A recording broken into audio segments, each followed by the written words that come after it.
Menggiatkan olahraga sepak bola Sulawesi Utara tahun 2026 menjadi pembahasan awal pada pertemuan PSSI Sulut bersama Ketua dan jajaran KONI di kantor KONI Sario Manado pada Selasa 13 Januari. Haikal Mikhail, pelaksana tugas Sekretaris Umum PSSI Sulut, mengatakan pembinaan sumber daya manusia atau SDM serta kompetisi sudah menjadi pembahasan PSSI Sulut bersama dengan pusat untuk berkoordinasi terkait dengan bagaimana kemudian kemajuan dari sepak bola di daerah.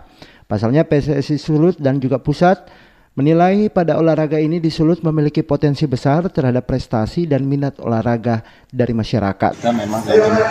Kita diamanatkan oleh PSSI Pusat sebagai pelaksana tugas PSSI Provinsi Sulawesi Utara, dan kita memang berencana untuk menggiatkan dan menjalankan program-program kompetisi maupun pembinaan SDM di Sulawesi Utara.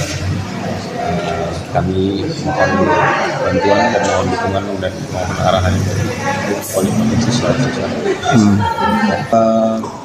Kita menilai bahwa Sulawesi Utara mempunyai potensi yang luar biasa besar untuk lebih berkembang lagi dan lebih berprestasi lagi, dan memang itu yang ingin kita capai dan ingin kita lakukan.